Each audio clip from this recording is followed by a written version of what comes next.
नमस्कार। श्री गणेशाय नमः। ओम नमो भगवते वासुदेवाय। वैशाख मास कथा में यह 12वां वीडियो है। इस अध्याय में वैशाख की अक्षय तृतीया और द्वादशी की महत्ता, द्वादशी के पुण्य दान से एक कुतिया का उद्धार बताया गया है। शुरू में वैशाख धर्म कर्म के पुण्य फलों का वर्णन किया गया है।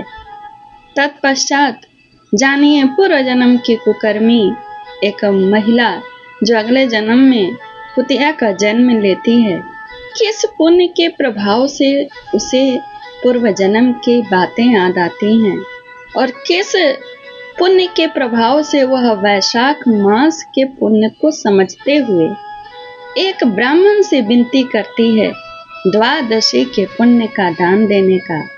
क्या वह ब्राह्मण का बेटा दान करता है? अगर वह नहीं दान करता तो कौन दान करेगा और फिर कैसे उसका उद्धार होगा?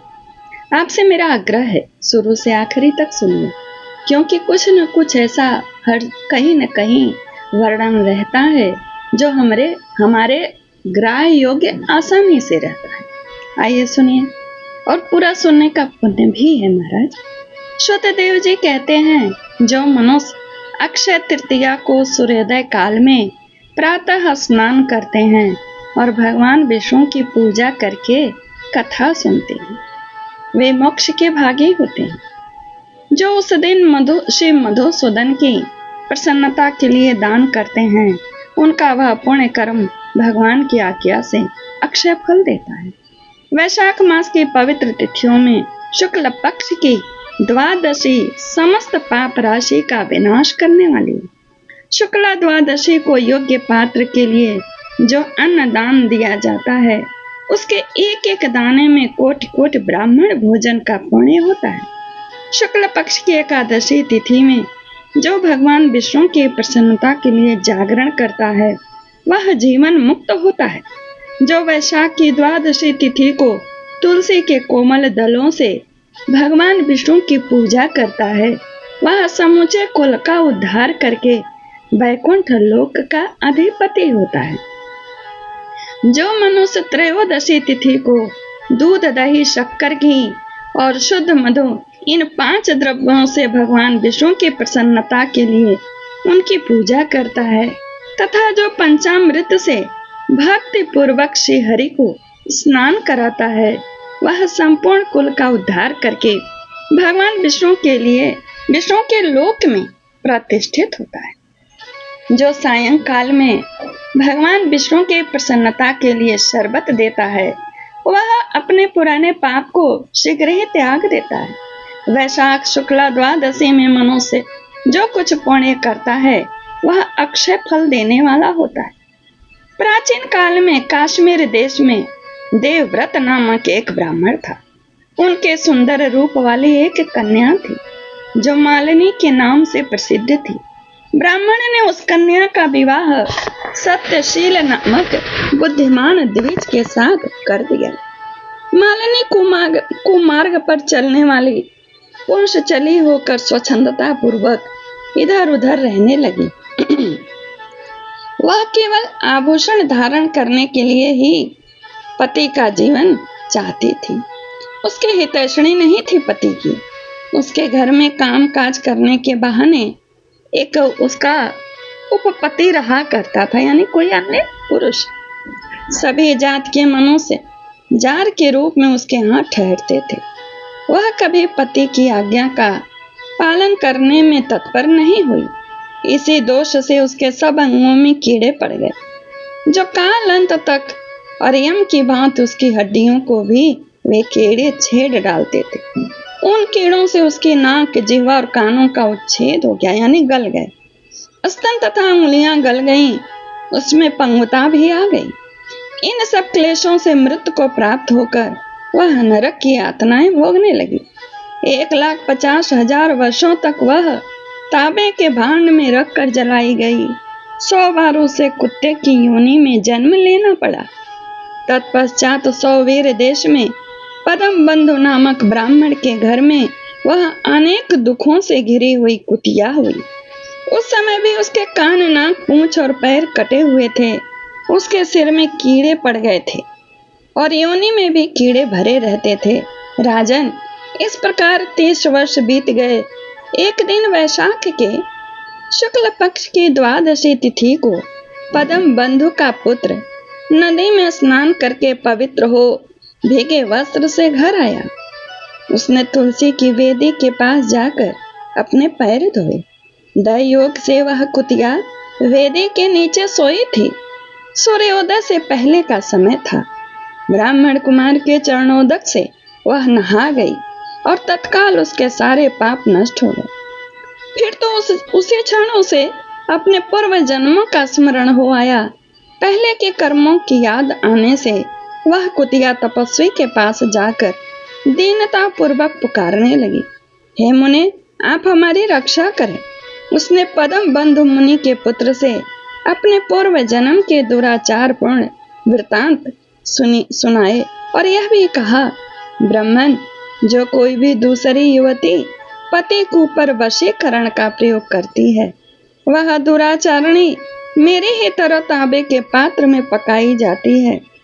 पति स्वामी है, पति गुरु है, पति उत्तम देवता है। साध्वी स्त्री उस पति का अपराध करके कैसे सुख पा सकती है? पति का अपराध करने वाली स्त्री सैकड़ों बार त्रियग योनि यानी पशु पक्षियों की योनि में और अरबों बार कीड़े की योनि में जन्म लेती है। इसलिए स्त्रियों को सदैव अपने पति की आज्ञा का पालन करना चाहिए। ब्राह्मण, आज मैं आपकी दृष्टि के सम्मुख आई हूँ। यदि आप मेरा उद्धार नहीं करोगे तो मुझे पुनः इसी यातनापूर्ण घृणित योनि का दर्शन करना पड़ेगा। अतः विप्रवर, मुझ पापाचारणी को वैशाख शुक्ल पक्ष में अपना पुण्य प्रदान करके उबार लीजिए। ब्राह्मण, आपने जो पुण्य की वृद्धि करने वाली द्वादशी की है, उसमें स्नान, दान और अन्न भोजन कराने से जो पुण्य हुआ है, उससे मुझे दुराचारणी का भी उद्धार हो जाएगा। महाभाग, दीन वत्सल, मुझे दुखिया के प्रति दया कीजिए। आपके स्वामी जगदीश्वर जनार्दन दीनों के रक्षक हैं। उनके भक्त भी उन्हीं के समान होते हैं। दीन वत्सल, मैं आपके दरवाजे पर रहने वाली कुतिया हूँ। मुझ दीना के प्रति दया कीजिए, मेरा उद्धार कीजिए। अंत में मैं आपका द्विजेंद्र को नमस्कार करती हूँ।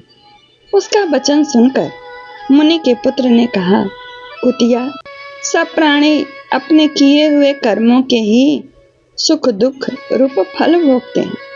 जैसे सांप को दिया हुआ शर्करा मिश्रित दूध केवल विष की वृद्धि करता है, उसी प्रकार पापी को दिया हुआ पुण्य उसके पापों में सहायक होता है। मुनि कुमार के ऐसा कहने पर कुतिया दुख में डूब गई। उसके पिता के पास जाकर आर्त स्वर से क्रंदन करती हुई बोली, पद्म बंधु बाबा, मैं तुम्हारे दरवाजे की कुतिया हूँ। मैंने सदा तुम्हारी जूठन खाई। मेरी रक्षा करो, मुझे बचाओ। गृहस्थ महात्मा के घर पर जो पालतू जीव रहते हैं, उनका उद्धार करना चाहिए। यह वेद वेत्ताओं का मत है।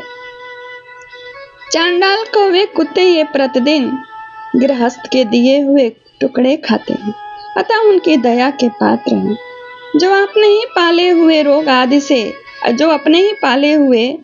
रोग आदि से ग्रस्त असमर्थ प्राणी का उद्धार नहीं करता है, वह नरक में पड़ता है। यह विद्वानों का मत है। संसार की सृष्टि करने वाले भगवान विष्णु एक को कर्ता बनाकर स्वयं ही पत्नी पुत्र आदि के व्याज से समस्त जंतुओं का पालन करते हैं। अतः अपने पोष्य वर्ग की रक्षा करनी चाहिए। यह भगवान की आज्ञा है। दयालु होने के कारण आप मेरा उद्धार कीजिए। दुख से आतुर हुई कुतिया की यह बात सुनकर घर में बैठा हुआ मुनि पुत्र तुरंत घर से बाहर निकला। इसी समय दया निदान पद्म बंधु ने कुतिया से पूछा, यह क्या वृतांत है? तब पुत्र ने सब समाचार कह सुनाया। उसे सुनकर पद्म बंधु बोले, बेटा, तुमने कुतिया से ऐसा वचन क्यों कहा?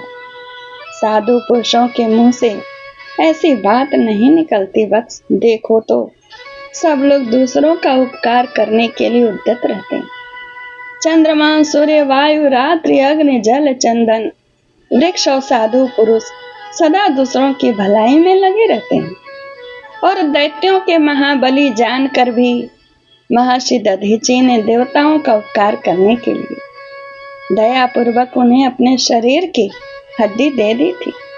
महाभारत पर्व काल में राजा शिवी ने कबूतर के प्राण बचाने के लिए भूखे बाज को अपने शरीर का मांस दे दिया था। पहले इस पृथ्वी पर जिमुतवाहन नामक राजा हो गए। उन्होंने एक सर्प का प्राण बचाने के लिए महात्मा गरुड़ को अपना जीवन समर्पित कर दिया था। इसलिए विद्वान ब्राह्मण को दयालु होना चाहिए। क्या इंद्रदेव शुद्ध स्थान में ही केवल वर्षा करते हैं, अशुद्ध स्थान में जल नहीं बरसाते हैं? क्या चंद्रमा चंडालों के घर में प्रकाश नहीं करते? अतः बार बार प्रार्थना करने वाली इस कुतिया का मैं अपने पुण्यों से उद्धार करूंगा। इस प्रकार पुत्र की मान्यता का निराकरण करके परम बुद्धिमान पदम बंधु ने संकल्प किया और कुतिया से कहा, कुतिया ले, मैंने द्वादशी का महापुण्य तुझे दे दिया।